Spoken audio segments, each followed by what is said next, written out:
Yeah, we are.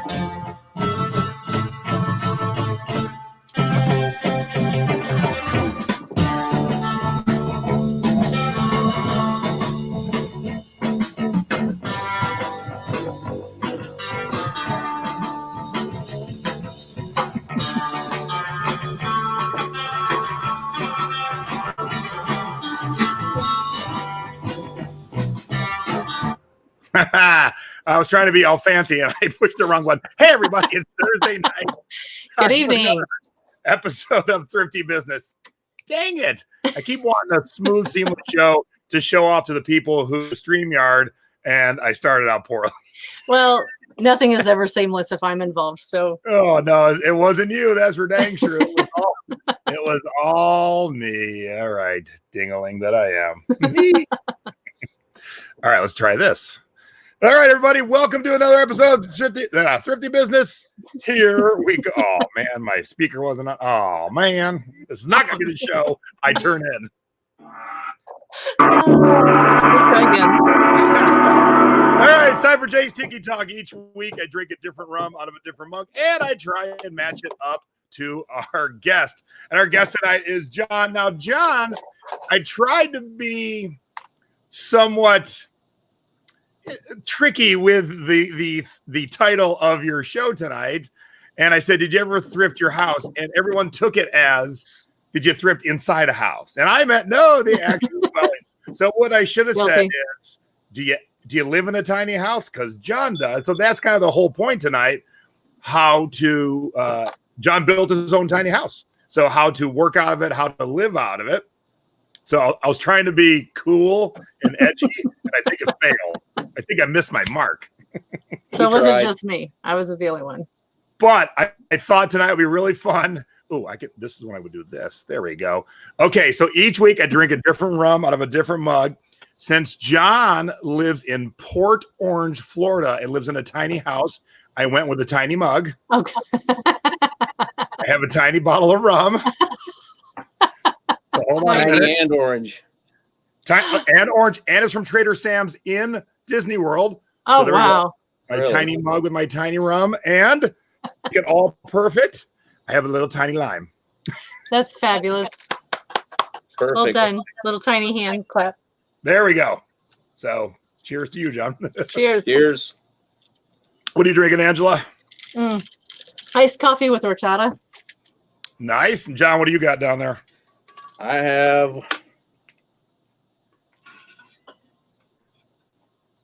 Partake IPA. Nice. Which Are you getting paid for this, John? Yeah. You're a paid spokesperson. Believe it or not, this is a non-alcoholic IPA. It's a new one for me. Yep. Not too bad. Very refreshing. So Stephanie wants to know how many refills I'm going to need. Oh, I have a regular one behind me, Steph. But for the moment, and it holds one ice cube.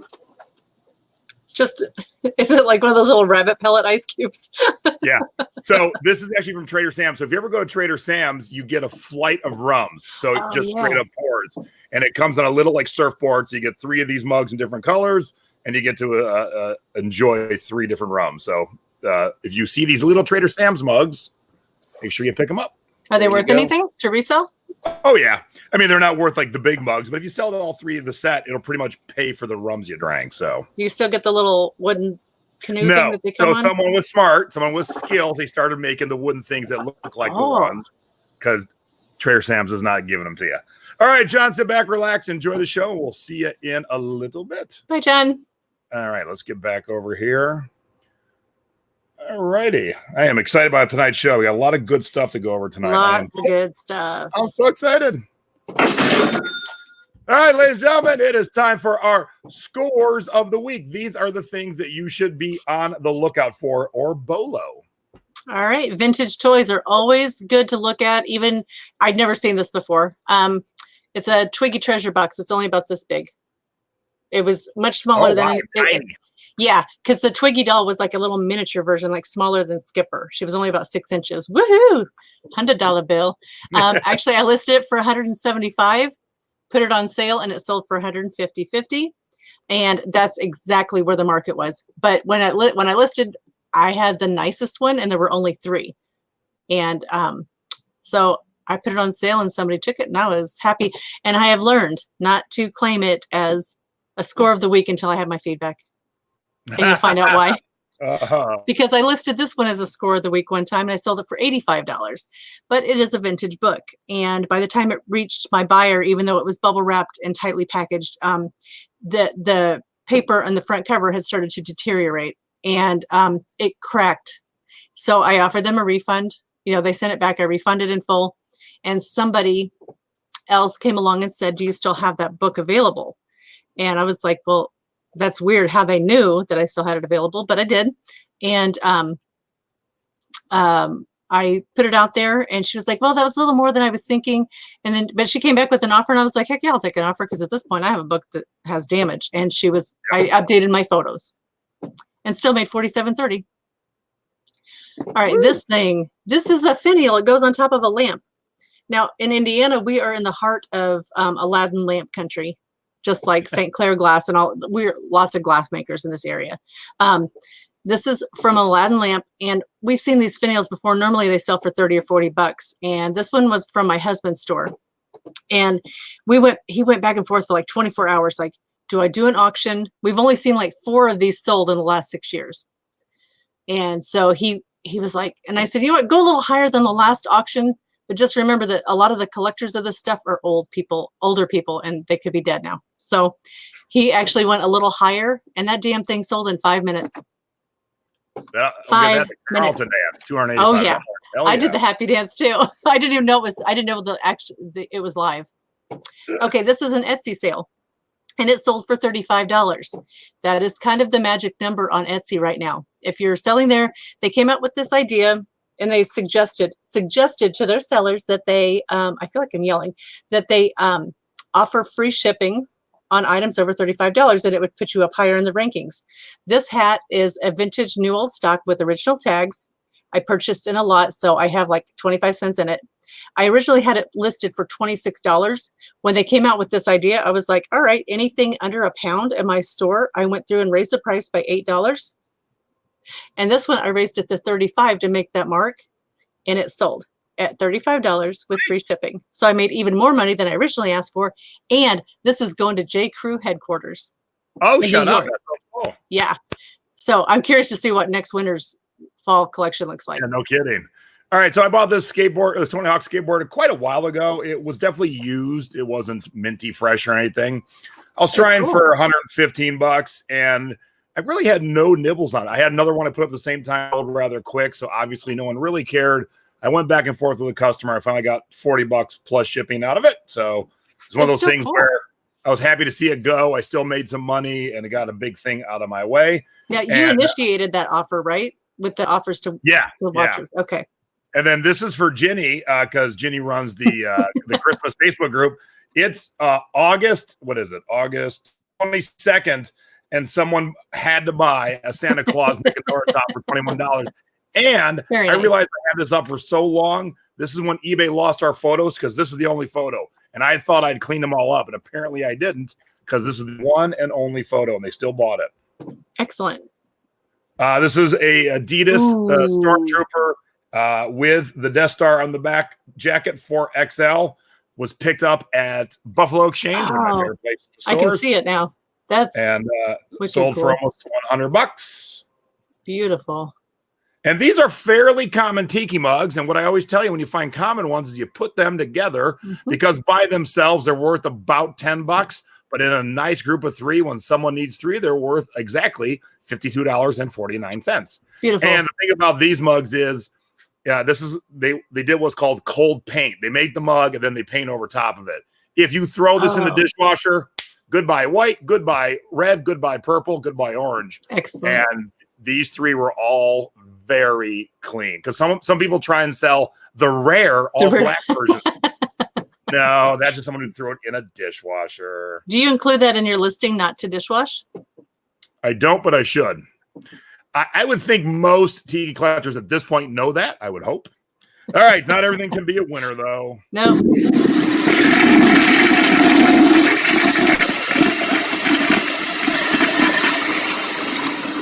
What is it? Can't remember. oops, gotta get rid of the scores of the week and put up the duds of the week. And There I we want to go. just comment that where to go real quick. Tina just listed the same Nick and Nora set today. How weird. That's what I shared tonight. That is very weird. I have never found a pair of Nick and Nora's. What? How can that be? I have not. I have never seen them in a store even. If anyone wants these coffee mugs, send me $1 plus shipping. Exactly. Pee on those things. That's awesome. I started out with probably 40 of these. I've sold them singly, individually. If you remember a while back, I was trying to get rid of the mug, the little saucers that go underneath. If they don't make it through this Christmas, they're going to become target practice. I was going to say, we can have way more fun smashing them out back. Yeah. Okay, and this is just to point out that not all things are created equal. It is a vintage t-shirt. It had the single stitching. It's just, it wasn't anything great. It wasn't it wasn't fantastic. I had it listed on all 3 platforms for a good 6 to 9 months, maybe. And finally, somebody threw out an offer of 7, and I was like, sold. It's gone. Just one less thing. Bye-bye. All right. So, you're about to see my CD and cassette scores of the week, but I still make mistakes, and I want to share those too, because even the experts screw up. So I sold this Ennio Morricone soundtrack for $8.99, but I paid $9.99. So that was a big old dud of the week right there. When I scanned it, when I bought it, it seemed better. The Italian soundtracks don't sell as fast. Some can garner big money. This was not one of them. So when I got the offer of $8.99, I was happy to see it go because I had it for almost 2 years. So I got most of my money back. And this one, I'm shocked. I've had this for sale for over 2 years. It's Ford. It's breast cancer awareness. It's Lily Pulitzer. It's only $13.99. Tell you what, if anyone out there likes this, $9.99. It's free shipping. It's yours. Send me an offer, Tiki Pug Music. I am shocked that this hasn't sold. It's So such do I have a bunch of watchers wanting my coffee mugs? No, not yet. Not yet. Just form a single line. There's plenty for everybody. Please come get this. Please come get this. Yeah. All right. Now it's time for me. Get rid of that. My CD and cassette scores of the week. You saw my one dud. Now it's time to see my scores. All right. How many of you would walk into a store and pay $4 for a used Motley Crue cassette? I'm guessing not too many of you, but I did sell it on Amazon for $25 this week. Nice. Yeah. Very nice. I might have paid $4 to it just to listen to it. So cassettes do very well. Obviously the right ones. That's why I taught a webinar on it. You should take the webinar. Yes. It's my board to the CDs. Performance is a movie starring Mick Jagger. The soundtrack's by Raya Cooter. I paid $4.99, sold it for $29. And my boy Kid Rock, this was one of his albums that's long out of print. I paid $25 at Amoeba, and I sold it for $90. So it's always amazing to me when I run a commercial for my webinars, and I'm sending people over to flippingcds.com or flipping cassettes, and I run a commercial on Facebook. People are like, this guy's full of shit. Things don't sell. There's no way. I'm like, all you got to do is go to Sold's CD and look, sort by highest. Mine was one of the highest ones in the last few days. So there is plenty of money to be made. You need to be checking it out. Well done. All right, so now it's time for... Oh, where did my thing go? Where in the world did our stuff go? If you are not shipping internationally, you are leaving out 7.3 billion potential customers, and that's billion with a B. Is that mine? It went to Newmarket, right? Somewhere in Canada. I was thinking the word Mantassa was in, but maybe that was my last score or my last international. Yes, this groovy white sheer shimmery blouse went to someone in Canada. Yeah, I was gonna say that's a shiny little blouse there. It is. I think it was nearly new old stock. I think it still had the strings, but not the actual tag. Same closet as my hat. Oops, let me get rid of this so you can see it better. Mine went to whole in the United Kingdom. And let me make it a little bit bigger here. So it's tiki music. And I listed it, and he wrote me a note saying, I've been searching for the CD, and it never appears in the UK. And I list directly on eBay in the UK. And so he saw it and grabbed it real quick, and it sold within 2 hours. So that's excellent. Yes. Even international customers are looking for tiki music. Look at that.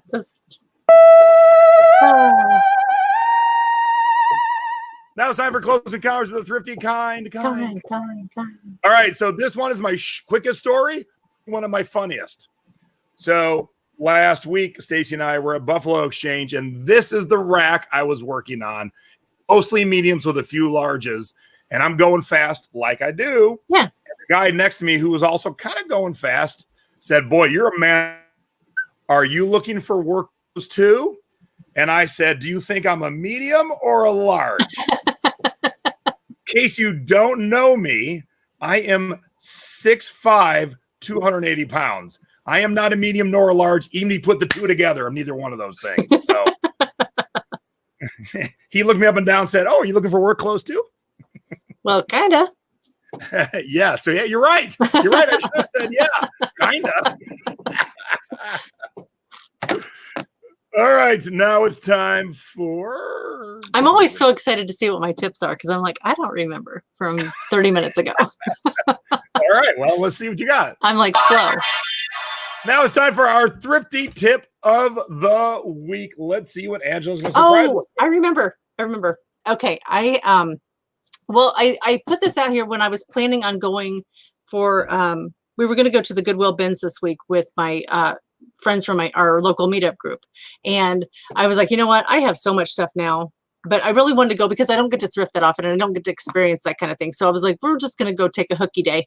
And so my plan was to go in, and I was not going to buy anything that tripped my fancy. I was like, I was either going to have to want it for myself, and it was going to have to flip it for at least $50. And I wasn't going to overbuy just to reach the next plateau. That was my plan going in. But as we know, I never got there. Sorry, dear. So I guess my thrifty encounter would be that I got to jump the side rail and go to the bathroom on the side of the interstate. That was my thrifty. Where's that picture? Where is that picture? Thank God there's no pictures of that. All right. That's my thrifty tip. Don't become a hoarder, is what I'm saying. So mine is always peek in the back room and see what's coming out, especially if it's a thrift store. I mean, if they know you and you're friendly with the staff, which of course I've always recommended that, get to know local staff, because when you see this amazingness hanging in the back. Whoa. Yeah. Because that rack wasn't coming out for a while. So here it is. It's new with tags. The belt is still all tied up on the side. Where am I? On the side. And it's got two major things going for it. Gay pride, obviously. And we're on the precipice of Halloween time. So I'm like, this is like the brand's nothing exciting, but the fact it was new with tags. But I wouldn't have gotten it if I didn't peek in the back room. And she saw me and she goes, you want something? I go, can I get that colorful one? She goes, yeah, sure. So I actually walked in the back and grabbed it. What's the designer on that thing? Because that thing is crazy. Crazy. It's crazy cool. It's nothing exciting. The brand is Fashion Nova. Okay. But I mean, still, that you could wear that to Mardi Gras. You could wear that for Tuesday. But brand new. Oh, heck yeah. And someone was asking this question. Where to go real quick? Oh, yeah. And clowns. Someone asked where my mom was. Yeah, she's too busy to watch because she's playing cards. She's always playing cards on my night. A gay brown clown. Hell yeah. Oh, It Chapter 3. Yeah, I can't wait to get that up. So, all right. That's fantastic. Now it's time for You Have Got to Be Shipping. Little tips, what to do and what not to do when it comes to shipping. Okay, this is a newer item that's available through the eBay ship. Hi, Peggy. Through the eBay shipping supply store. It's this wet tape. It's a very strong tape, and it has, if you can see it, it's got threads through it. strings, I guess. And what it does is it doubly reinforces on the outside of your box, so that you don't, when you're shipping something oversized or maybe something's got a little weight to it, you don't want to use just your regular packing tape. It'll still work, but you have to use a whole lot more. This you use like 1/5 of what you would normally need. And they do make really fancy machines. Oh, they're so nice. They are so nice. That eBay open. Oh my God. You push a button and you tell it what size you want it. So it just shoots it out the exact size. Yeah. And already wet. I'm like, oh my God, I might need one of those. They do make like a manual one that they start at about maybe $40, $50, $60. But I'm still too cheap for that. So I know as soon as I put it out there, I'll find one somewhere. But you can get this now. If you're buying that regular strapping tape, it's like $8 to $10 a roll. And you only get enough for like maybe a package and a half if you're lucky. I've been using this one for I've packed at least 10 to 12 items on it, and it's only halfway gone. And you get 2 rolls with your order. Ow. And if you have higher than a basic eBay store, you can use your shipping coupon every quarter. But I won't need one until at least, I'd like to be out of it by the end of fourth quarter, but that's it. It's a new cool thing. Do it. All right. So here's mine. Mine's broken cookies. Now, I like cookies. Here's why I'm showing that. So my niece and my sister-in-law sent my wife and I cookies mainly for Stacy's birthday, and they came in these 2 containers. And so they put it in too big of a box. They use newspaper. They overpaid for shipping. That ain't the tip this week. If your item has room to move inside the container it's in this case cookies, they're going to all end up broken. And someone today was talking to the thrifting board about a bunch of pins they put in a bag and sent away. And a lot of the pins didn't have back. So the pins had room to move, so it scratched up the other pins. Yeah. These cookies were not all little pieces when they were sent out. So they should have stuck something in here to hold all the cookies in place. And they taped up the box good, but they didn't tape up this good. The other cookies have M&Ms and peanuts in them. Mm-hmm. They're all broken. And the lid popped off because they didn't tape it. And when we open the box, it's just pieces of cookies throughout the whole box. So if your item, no matter what it is, has room to move, it will break. It absolutely will break. So make sure, no matter what it is, to hold it into place. And on that note, I'm gonna have a cookie. I'm really wanting a cookie, but I'm thinking you could toss those on top of some ice cream. Yeah. Oh, maybe here's your picture. Some walnuts. Oh yeah, that's the finished product. Where normally that would take an entire half a roll of regular Uline shipping tape. But that was another one of those redwood lawn chairs went out today. Oh, nice.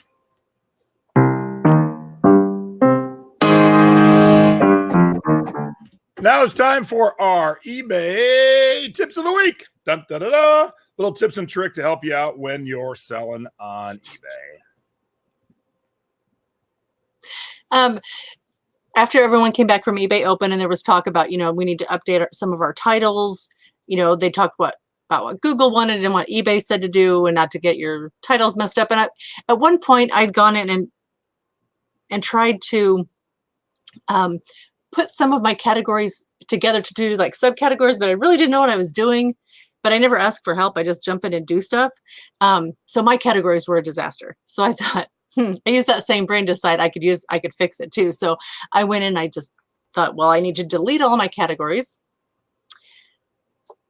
Don't do that. Don't delete the categories. You have to stop, bulk edit everything into the other category, a generic other, and then you can go back, because I sat there for like 2 hours scrambling, trying to figure out where all my items were. I could find them by searching, but I couldn't just see them. So I should have my own YouTube channel on how you can still be a successful seller and make every mistake in the book. That's what I should do. So do I see an adult only category? I do have an adult only category because you're going to burn hell. You're going to burn hell. Do you see the name of my store? Hanky Vintage. And it's not lingerie and stuff in there. It's things with nudity, or there's, go click on my store if you want to. I can use the activity. Go ahead. So even though this was answered in the chat, I do want to throw it up for anyone to see. Because also I know some of the viewers are deaf, and so it'd be helpful if they see this. So can you use water with the packing tape? And then yes, I use this spritzer bottle. There you go. Ta-da. Ta-da. Easy peasy. Ta-da. All right. So my eBay tip is when not to use eBay. Isn't that weird? So I have this giant X-Wing fighter, and I threw it. It's not heavy, but it's big. And so with the new regulations, it would have sucked to ship. And I'm like, I'd rather just hand it to somebody here in Vegas. I bought it for $10 here in Vegas at a flea market, and I put it up on Facebook Marketplace. And they gave me my asking price of $50, and I met the couple in the local parking lot of to our grocery store. And I said, are you guys tiki nerds, or is it for your kid? And she held a Stormtrooper wallet. So Stacy goes, well, look at her wallet. Oh, you mean Star Wars nerd? Oh, what I said? Tiki. You said tiki, and I was like, hold on, Star Wars tiki. All right, cool. And they said, no, it's for our wedding. We're hanging it. I go, oh, they go, it's for our wedding. I go, oh, please tell me your cake is that big. Please tell me this is the topper here. She goes, no, we're hanging it from the ceiling. I'm like, oh my God, that is so great. That is awesome. Don't forget to use your local apps like Facebook Marketplace, OfferUp, and just meet them someplace local, like your grocery store. So when you're done, you can go buy the groceries you needed to buy anyway. And probably gamble while you're in there.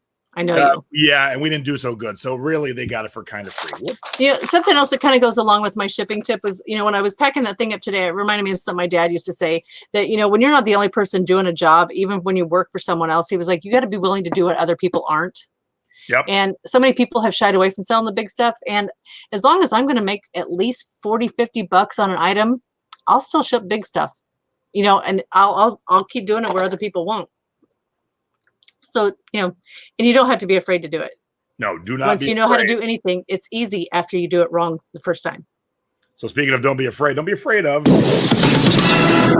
denim. Hey, Jeans with Joy's Good Job Award of the Week goes this week to Mallory Knox. Found this Big E Levi's. Oh, I put the wrong picture.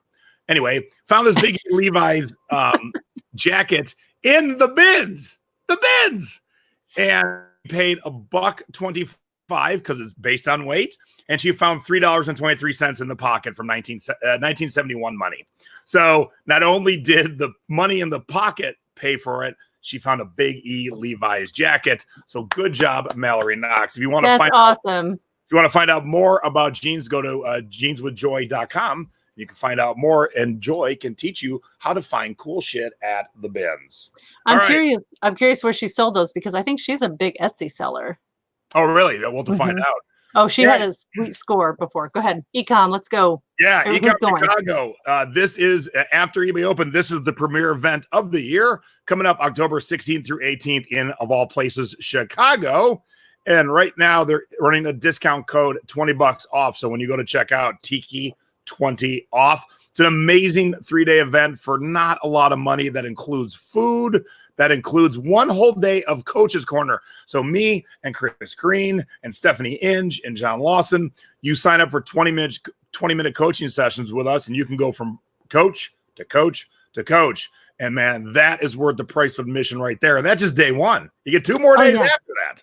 So you got to come up and check out Ecom Chicago. It's a great event.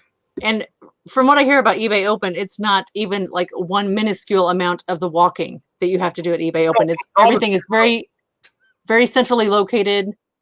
I mean, you could literally walk to a thrift store from there if you wanted to. Yeah. So ecomchicago.com, get signed up, Tiki 20 off, save yourself $20. All right. Next week's Thrifty Business. Same day, same time. My good friend Lola is going to be on. Lola lives near New York City. So we're going to talk big city thrifting. Used to live in Philly, lives right near New York City now, or in New York City, and has lived in London. And so, Indiana thrifting is a lot different than New York City thrifting. And I know both because I lived in LA, I live in Las Vegas, and I grew up in the country of Cleveland. So I know both. And next week, I got a mystery co-host, but let me do this for you. You kind of know her. You like my wink? So if you know who Lola's doing YouTube shows with, you might know who the co-host is going to be next week. But shh, it's a mystery. And I think that's it. Woo! All right. Oh, well, wait, hang on.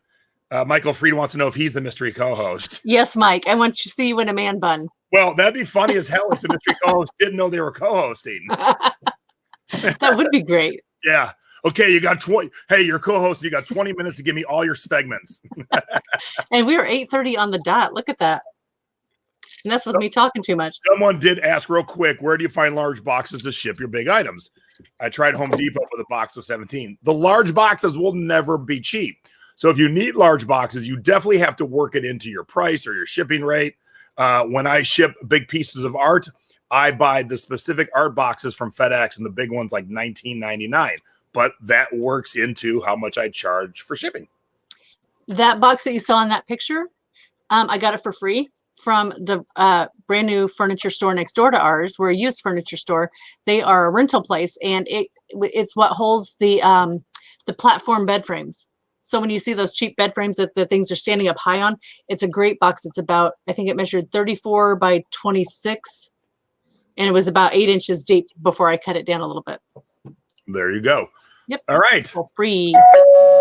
Let's get our guest in here, John Robertson. How the heck are you, John? I'm doing well. How are you? Hey, John. Hey. We came in right there. Oh, this is like we practice, and we don't. It only took us a few tries to get it right. We're good. Yeah, we're good. So, like I was saying, I did the top of the show, and I did a live to tease the show in Facebook today. I was trying to be crafty, and it failed miserably because everyone didn't realize what I was going for. And so when I said, have you ever thrifted your house? What I meant was John bought a shipping container and built himself a tiny house. But everyone's have you ever thrifted your domicile? Like where you reside? Well, I thrifted in a house. I'm like, my artwork didn't say that. I didn't thrifted in a house. I didn't get what those were. I honestly didn't, because I've never seen blue ones, I guess. What? I've never seen the blue ones. I only see the ugly mark. I mean, they're like graffitied or something. So anyway, let's talk to John. John lives in a tiny house. Yeah, so John lives in Florida, and as we said, Port Orange. So Little Orange, hello. Orange. Port Orange. Now, my wife just texted me directly and said, what's on John's shirt? I'm pretty sure it's a I Love the Goonies shirt. Am I right? It absolutely is. Yes. And if you ever see this shirt, you buy it because it will sell. I have gotten more compliments on this shirt. I'll give you a picture of it here. Oh, yeah. I have gotten more comments and compliments on this shirt than anything I have ever owned in my entire life. Every time I go out of the house, anything. That's awesome. I've owned cool cars, you name it. More compliments on this t-shirt than anything I've ever owned, hands down. All right, so before we get to how you ended up with a tiny house and what you've done after that, let's back it up. Let's get a little bit of John's bio. So let's start with you when you were 13 years old and go from there. 13, huh? I'm just kidding. You've had some other careers, so let's start back there a little bit. What have you done in your life, John? Well, I started out in the restaurant business when I was about 15 years old. Did that till I was probably late 20s, and I've been pretty much self-employed ever since. Ran a variety of businesses, mainly brick and mortar electronics stores. So I have quite a bit of background in retail. And electronics. That's got to be handy. Yep, absolutely. Absolutely. So, right before you started reselling, what was your last career? What were you doing? I closed my electronics store towards the end of 2010, and it was shortly after that I started reselling. And what got you into reselling? You, of course. What? Directly? Well, Jason was he was the icing on top of the cake. We'll put it that way. I kind of, all along, I'd sold off and on eBay, things like that. But a couple different instances kind of pushed me in that direction. One of them being I needed a vest for a motorcycle charity ride, and thought, well, I don't want to spend too much money on this. So ended up looking on eBay, and they were, $15, $20, $25. Went to the thrift store, they're $3. I'm thinking, well, there's something here. Yeah. Yeah. And, I ended up buying that from the thrift store. I didn't resell that one, but it wasn't too long after that I ran across Thrift Hunters, and the rest is history. So just in case we have anyone new, I used to have my own TV show on the Spike Network, which doesn't exist anymore. Well, neither does my show, but it was called Thrift Hunters, and it lasted a couple seasons, and Spike changed to the Paramount Network. You can still see it. You can get it on Amazon and iTunes, I think, for $1.99 an episode or $11.99 for the season. I get none of that money, so if you know how to steal it, have at it. Oh, I've never paid to watch any of your episodes. Yeah, but if you've never seen it and you want to go find it now, if you don't know how to find it illegally, you can pay $1.99 to watch it. Oh, I didn't think I was doing anything illegal. I just Good kind of, job. I just kind of Googled and I found them. They're right there. Good. All right, cool. So, John, how did you end up thrifting a tiny house? Was there one in the parking lot at the Goodwill? Yeah, Said, hook it up. That's kind of tricky. I didn't actually thrift the house. Basically, it's built on a chassis of a cargo trailer. Okay. So I purchased a cargo trailer and then ended up going in and put the windows and everything in and finishing out the interior to be able to live in it, basically. So it's a fully functional house. Bathroom, kitchen, everything. These are some photos of pretty close to right before I got it finished. I don't have anything that's completely show ready, since I had to kind of move into it quickly, and with the business and just not enough space. Now that I got the tiny office, which is basically a carbon copy of the tiny house, there you can see it. Now that I have that, I'm trying to get everything organized so I can kind of put things together, and hopefully I'll have some decent pictures eventually. Yeah, I asked him today, Angela. I said, you got any pictures of the house? He goes, well, finished just yet. I go, so it's not ETV ready, huh? He goes, no, not yet. Exactly. There's no flowers underneath the windowsill. Yeah, that's why there's exactly like this. You can't see everything that's happening. There's everything's a work in progress. Exactly. Sorry, Jade. I think I might have skipped ahead in the story. I'm excited to hear about the tiny house. So, do you own a vehicle that can move this thing around, or does someone else has to move it for you? Yeah, I have a van that I can move the trailer with, and I have a Prius that I do my normal everyday reseller stuff with. The Prius doesn't move the house around. The Prius doesn't move the house, and I don't drive the van any more than I have to, because it gets about 12 miles per gallon without the trailer. Oof. Probably about 8 miles per gallon with the trailer. Yeah. So you can drive across town to fill halfway up with gas to get home. Yeah. That vehicle stays parked unless I have to use it. But if I have to move either trailer, I can. That's pretty remarkable. So here's the question that I don't know. And so I want to be excited and surprised on the air. Where do you put it? Where'd you put your house? Like, do you have a plot of land? Do you have friends' plot of land? Do you just pick a corner of a Walmart parking lot? Are you parked at Goodwill? Yeah, I just moved from Goodwill to Goodwill. If I need to, just kind of park in the post office one night, No, Nice. That's the tricky thing about tiny houses, is finding a place to park them, because a lot of different cities have different regulations where it's a problem. But I'm in an RV park basically, so as long as the RV park doesn't have a problem with it, then you're parked legally, you're fine. So you're obviously handy. If you built it out, you put the window. Like, I couldn't do any of that. I just don't have that. My dad does, but I'm not inheriting the genes. I have no skill sets like that. Yeah. And, so I applaud you for being that handy too. That's pretty impressive. Thanks. Yeah. Now, this is the actual work trailer that when you first bought it, because I was going to say it didn't have windows in it, because you actually brought your outline and your blueprint into the thrifting board and asked for everyone's advice on workflow and workspace and that kind of thing. I remember that back in, how long ago was that? The exterior pictures that you just saw are of the tiny house. That has windows. Oh, okay. The tiny office, I haven't put any windows. Basically, I mean, you can kind of see I have stuff everywhere. So windows don't really, there you go. You're right. Windows wouldn't make sense. But I saw your pictures on your eBay listings and they look fantastic. Are you doing that entirely in a studio? What's that now? Your photos, your eBay listing photos. Oh, hang on. There it is. There's the photo studio. I didn't know that was there coming. you go. There you go. I Because guess I saw your pictures and I was very impressed with no natural light whatsoever. Those are great. Yeah, actually, I don't even really need my photography lights. I put in some daylight color temperature LEDs in the ceiling. And as you can see, see how bright it is. And matter of fact, there's a little too much light. I have to kind of tweak it to get it to where I need it to be. But yeah, that's too much of a good thing.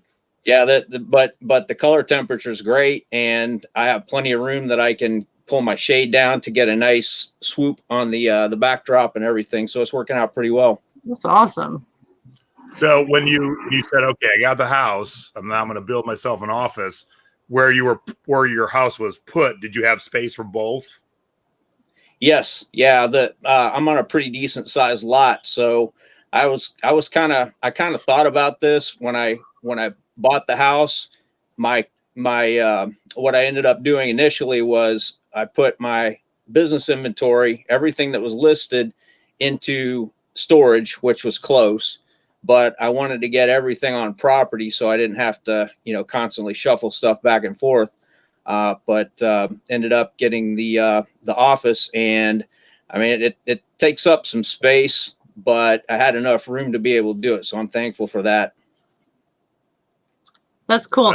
And it's all kind of like making sense in my head now that you have to drive a Prius because you can't really handle a whole lot of really big inventory in your space. So really what you can fit into the Prius to bring it home is what you can, the items that you sell.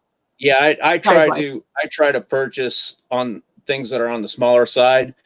I do have the van if I need to get something, if I do end up with something, but I've kind of condensed everything to where, most of my items are shipped first class. They're lightweight, they're small, they're easy to store. And that's kind of how I've evolved the store.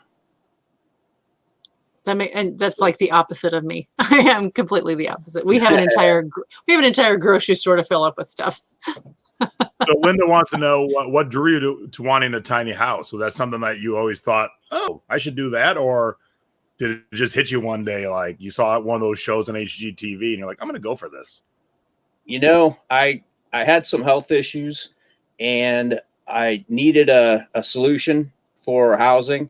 Stayed with my parents for a while, but when I was, I don't know, this was probably back in maybe 2011. I stayed in a campground. I remember thinking to myself, this isn't too bad. I could live in a place like this. So the wheels kind of started turning about the tiny house deal and, being able to live for cheap. I mean, my rent is $525 a month and I'm able to live and run a business off of that. You can't beat it. So financially it made sense. It's a challenge. I'm not going to lie. It's a challenge trying to run a retail operation from 200 square foot tiny house and a 200 square foot warehouse / office, but it works. So that's a great success story. That's awesome. And then, where they go? Oh, Toronto Greenhouse wants to know what the plural of Prius is. Priusi. Would anyone ever have more than one? That's beyond my pay grade. I'll tell you what, though. Scott wants to know, does the house have to meet local codes? It's kind of an in-between kind of area because it's kind of like an RV, but kind of not. So generally, they have a certification that some of the tiny house builders use. I think it's called RVIA. And that is kind of like the tiny house code, or, that mobile type things go under. But with mine, it's not something that's necessary. With mine, I don't have any kind of a code certification or anything, but I hired a professional electrician, people to do the important stuff. That makes sense. I mean, you got to be safe. And it would be really hard to enforce local codes because if you're a tiny house and you're moving around the country, you're kind of always changing where you're going to be. So, right. I lost it. I had a Oh, question. you were so I on was a so question. close. You were there, and then you were like, It'll- and I'm out. And just kidding. I'll think of it in a second. So when you have a party, can you only invite like 3 people at a time, and you have to give them a schedule? Like you come now, then you come 20 minutes later, or how's that work? just rotate them out. Oh, I remember. I have my question. I'm looking behind you. So you're in the office side, right? This is not Yes. your living quarters. Correct. So have you had to move the trailer since you've had everything in place? And how do you secure everything when it's time, if you need to move? No, I haven't had to move it. That's the one thing. If I end up getting hit with a hurricane, that's going to be a problem. Oh, yeah. So I mean, I have the ability to move it. I have the van. It's going to take some time to secure everything to move it, and I'm going to have to find a place to move it to. The place where I'm in is prone to flooding. That's the big problem. oh. So yeah, the last hurricane that came through, they had, I think, 18 inches of water. So yeah, that could be a big issue. But I have the ability to move it. So that's the biggest challenge. That's I'm gonna guess you don't do a lot of breakables. No. You do. I thought, but you do a lot. Do you still do as much electronic stuff? I know you do like leather goods and high-end leather goods. Mainly accessory type items. Okay. Leather is one of my specialties. Yes. Okay. So if it fell on the ground, it wouldn't be the end of the world. Right. It would just be finding it. Okay. Yeah. I can't remember the last time I bought any kind of glassware or anything like that. I do some electronics. Either. Yeah. I'll buy some electronics here and there if I can make enough money on it. Okay. But I really tend to gravitate towards the accessories, and they're pretty durable. I really wanted you to say no. It becomes like all Men in Black in here, and like silver walls come down, and everything's secured, and nothing will ever move. Yeah. You push the button, all the guns come out. Little alien helpers come out at night and clean all your stuff up. Yeah. Angelique says she wants to go the other way. She wants to live in a warehouse. Yeah, we're torn too. We're like, do we want to go super small, or do we just want to maybe see if the landlord will let us put living quarters in the back of our area? So Scott's got a suggestion to fix your problem of the flooding. Just get bigger tires. Oh, there you go. You get some Bigfoot monster tires. You get like a lift kit under there for the trailer. Well, that might be okay with the kind of hurricane that they had coming through last time, but you get something like Houston, That was crazy last year. I just know that I don't want to take any chances, as that would be pretty devastating to lose the house and the business. Oh yeah. So Susan has a tiny house too. She said, "Thank goodness we live 1 mile outside the city, so there's no regulations for the tiny house." Oh, that's cool. She must be late. Why are you late, Susan? Susan he lives in Florida. I'm really nosy. Can Susan post pictures of her tiny house under the event in the group for this? I want to see. Stacey, I'm so nibby. And the chitty chitty bang bang.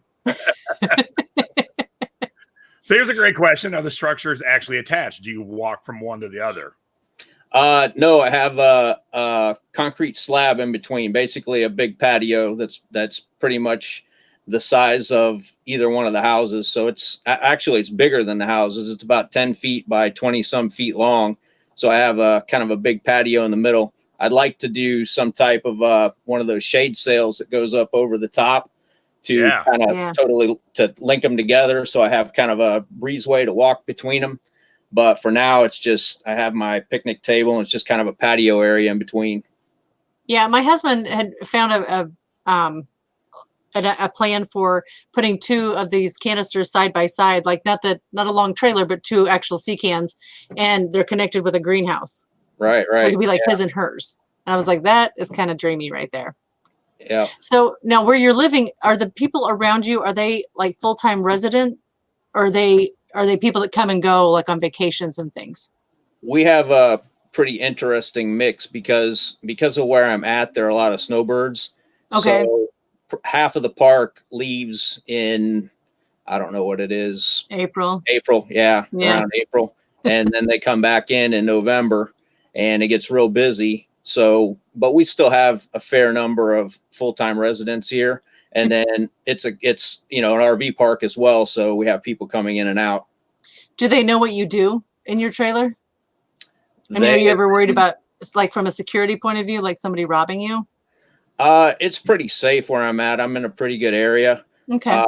I probably what I'm going to do is rig something up, some type of an alarm that in the event of anything happening in the middle of the night, that it would alert me in the house. Yeah.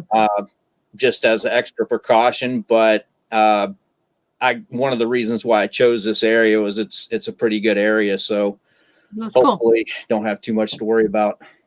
And I got to imagine, based on because you chose the area, good thrifting around there. Oh yeah, we have the best Goodwill I've ever been to, right around the corner. Ooh. Yeah. Right. They basically as he goes over to Google Maps to find out where Port Orange is. You're gonna ruin it. Now, because you have a limited space, do you ever have death piles or profit piles? I kind of look at this differently than some people do. I think it's a good thing to have. I call it an inventory queue, where you'll have a certain amount of inventory. Now, once it gets out of hand, that's a different story. But once you kind of stay within a certain range, it's good to have, because if you end up, getting sick or bad weather, or anything that keeps you from being able to leave the house, it's really nice to have a week or two worth of inventory backing you up. But to answer your question, basically, I don't know, you can see it over on this side, the first white shelf, that's basically my death pile. So it's not too bad. Oh, that's not bad at all. Yeah. I could get snowed in for a year. What's that? Would you like to see my whole house of death piles? Yeah, same here. I could get snowed in for an entire year and not run out of inventory. I guess that's one of the benefits to living in a small space. You just can't have an excess. Once it gets too big, then you can't do anything. Right. I'm like a goldfish. I will fill up whatever space you give me. Okay, so when I look up Port Orange, this dinosaur shows up. Where's this at? I have absolutely no idea. All right, well, when you look up Port Orange on the maps, that's the picture that welcomes you to Port Orange. Is this dinosaur? Park. Oh, if it's Spruce Creek Park, that's right around the corner. Never been there though. You should go check out the dinosaurs. Yes, please. Nick, park the Prius next to the dinosaur. There you go. That'd be a great shot. Yeah, I'm gonna come visit. I want to see this awesome Goodwill, because the Goodwills here I don't like as much, and so I'm always. And when we did a class at a Goodwill in the Lauderdale, Miami area last year, we actually left because they were such asses to us. Really? They were actually mad. I brought in 17 paying customers. Yeah, this one has inventory, stacked shelves just piled, and they have 3 or 4 people at all times stocking the shelves, just constantly. Nice. Yeah. Very nice. So I got lucky. Jason, this is Daytona close to your favorite tiki bar, or the best tiki bar is down in Florida, right? It's in Lauderdale. Oh, okay. So not too close, but I mean, at least you're in the state, right? So you could. Yeah. Okay. Now, John, I don't know if we covered this or not. Do you live alone? Yes. Or do you have pets in your small space, or do you have a person, or thought about I don't know, a gardener or anything? Yeah. For the patio? In my guest house. That's next. Tiny house, tiny office, tiny guest house. Used to be a shed. Yeah. No, I consider getting a dog, but with everything kind of in limbo, I'm just kind of waiting until I kind of figure out how much space I have and if I'm ready to kind of take on that responsibility. But right now it's just me. Well, you get the dinosaur now. Yeah, exactly. Yeah. Exactly. So Kathy's got a great question. Are you able to branch out in the community to try and line up a contingency plan if the hurricane comes? You got to move to a higher ground. Do you know where you're going in case it is coming? That's the plan that I haven't gotten around to yet. So. Plus you honestly need a contingency plan. I was telling Jason, I used to work at a Caterpillar warehouse, and I used to see these massive crates, and I was like, I'm going to build tiny houses. And I was single then. I was like, one for me and each of my kids, and I was going to pull it down the highway like a circus train. But you have you got your house and your business. You'd have to have another driver, and a vehicle, and leave the Prius behind. When I say that this area is prone to flooding, I'm talking about just a specific place that I'm in. Yeah. It shouldn't be too big of a deal. I could probably just go inland a little ways. I'm not as worried about, the structure being sealed as I am flooding. So I could probably just go to a storage area and rent some space for a couple of weeks and be able to pull both of them out for the time I need. So you could really you could pull the business out first and then go back with the vehicle and pull the house. Pull one out, Okay. drive 50 miles inland, drop it off, and then pull Right. the So other it's one. just, it's flooding. It's not like the actual hurricane's going to hit you. Well, I mean, I don't follow a lot of weather stuff like that. I mean, it hurricanes can be pretty bad. I've been through a couple of them, but the first thing that I would be concerned about is getting it secured from the flooding. For sure. Now, not because I have one, but might I recommend when you get to that point, a pug would be perfect. They don't take up a lot of, they don't need a lot of exercise. They like to sleep and eat, and they give a ton of water. So a pug would be a perfect pet for a little house. There you go. All right, so we're Somebody's got a almost at the top goldfish. of the hour. So let's do your duds first. I used to do this first, and then the show ends on a dud. I'm like, let's do the duds first, then we'll end on your scores because you got some bad. I tell you. Oh yeah. All right, so it's funny. One of my duds was a bandana. So is yours. I noticed that. So you thought these would be a better seller? Well, this was, I don't know, that I bought these early on and I kind of heard something about scarves, bandanas, this and that, and ended up picking up one of those grab bags. And I'm sure I still made money on it, but you know how it is. Well, you've got the bandana that goes with Jason's outfit. I see the rainbow in the middle of that. Oh yeah. There you go. But I could see what you were going for there. Somebody just instant collection. Yeah, the Planet Hollywood hats I bought, I don't remember how many of them, but they're new with tags. I think, I don't know, maybe 6 or 8 of them started with, and I figured they would move. They didn't go anywhere. I sold a couple here and there. I think I still have at least, probably 60% of what I started with. So still not too bad. How many? I don't, maybe 8. I don't remember. I'm not sure at this point, but still made a little bit of money on it, but not nearly what I would like to make. All right. So Angela, we go from the duds to, such awesome scores. Okay. What the hell belt is worth $224? Holy shit. I got to give you I'll give you this. Yeah. And then I'll give you this. All right. And then I'll give you what the hell? Yeah.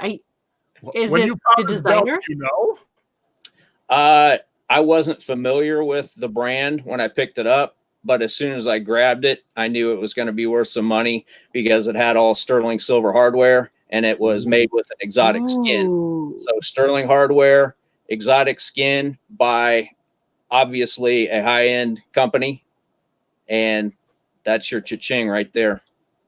Now, did you find that in a thrift store, and was it the only one? Yep, that was the only one. Yep. You remember what you paid for it? Maybe $6 or $8.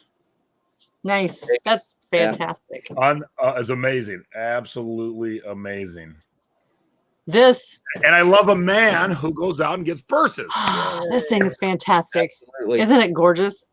You believe it or not, this went to Michael Kors in Manhattan. Sweet. Yep. Oh, mine went to J. Crew. Yours went to Michael Kors. Jason, come on, man. Mine didn't go no place fun. Now, you see a Michael Kors purse this next. Yep. I think I think they buy our stuff because they're looking at the vintage styles and they want to have their hands on it. Absolutely.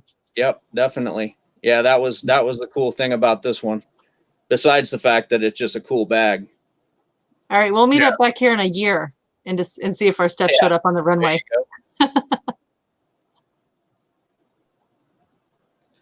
Wow, a digital coffee grinder. Yeah, love the Breville. Love the Breville. I thrifted a microwave for my tiny house, and I just bought a Breville toaster oven that I'm going to try to sell locally. But good stuff. If you ever run across anything Breville, something to look at. That's a good.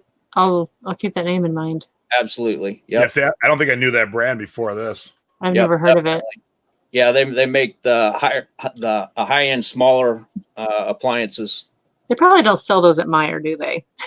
Not sure.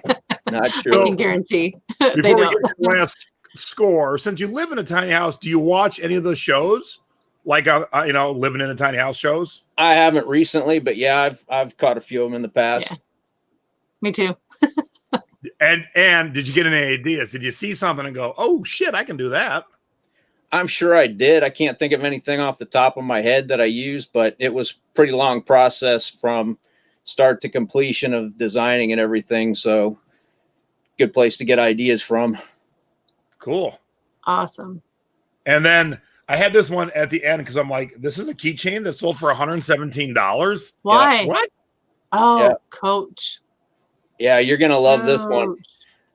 This one I found on another purse of a different brand that I just picked up. I didn't look too closely at it. I don't know if it was the Sack or B. Mikowski or, one of the kind of lower mid brands, whatever. And I get it home and I'm looking at the bag, getting ready to list it. And I realized that this isn't part of the hardware of the bag. The whatever kind of clasp was from the other bag. They had put this on to hold this bag together. So I'm looking at this a little more closely. I see it says Coach. I look it up and I said, okay, well, here's what we're going to do. Pulled the keychain off, listed that. I listed it with a portion going to breast cancer charity and ended up listing the bag that it came on after I did a small repair and sold both of them. Very nice. That was a pretty good score. So look at that. And so you had a belt that sold for $224 and now a keychain that sells for, I can't see, $117 for a keychain. Pretty crazy. These kind of people exist in the world. This shirt came from an auction. That's why I love what I do. I just can't wrap my head around it sometimes, but I'm real happy when somebody wants to pay $150 for a toy. Exactly. Yeah.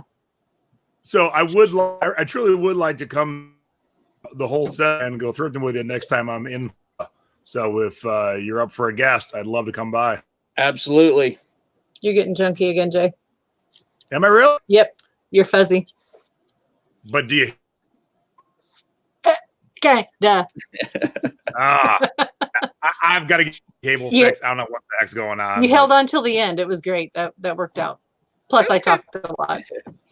It was good. Well, John, it was great talking to you. I learned a lot tonight. John, I'm very impressed with your whole setup. It is awesome. I want to thank you for sharing your story, your pictures, and for being a part of the thrifting board. It's so great that we got to be able to see everything that you put together. And I'll give you a big round of applause. Thank you. Had a great time. Awesome. Now remember, you promised a picture with the dinosaur and the Prius. Yes. I'm going to look into that. You will have a picture. I'll post it on the thrifting board. I'll follow up. All right, we'll end on this question. Have you done all this yourself, other than the wiring, or have you had any help, or have you done this all yourself? My nephew and I did most of the tiny house. Like I said, I hired an electrician, but we put the windows in, air conditioner. Actually, I had a carpenter frame out the back wall for the porch. But we did everything else, did the plumbing, did the cabinets, built the shower, pretty much everything. And I did most of the time, the office, the tiny office myself, even did the electricity in here because I finally had a good grasp of it from learning what they did on the tiny house. So that's pretty amazing. Heck yeah. Come on, Russ Brewery, go sell our stuff. Let's go. Yeah, I'm coming to visit. All right, everyone. Thank you very much for tuning in live. Please give us a thumbs up down. Give John a thumbs up. And if you've not subscribed, subscribe and click the little bell. The little bell will let you know when we're going live. As I was walking away from my wife at 4:30 my time, she already got the pre-notice. Hey, Thrifty is coming up in half an hour. So if you're the kind of person who forgets, make sure you click on the bell. That will give you the heads up. And we'll be back next week with Lola and from New York City and a special mystery surprise ghost who I saw you guys all talking about already. So it should be a good show. And Mom and I will be on Sunday. She's too busy playing cards, so I couldn't figure out what we're talking about yet, but you'll pay attention to it in the Thrifting board. And that's it. Have a good night, everybody. Good night, everybody. And, we'll see you on Sunday. Thanks, John. Thanks, Angela. Bye-bye. Thanks, Rob. Bye-bye.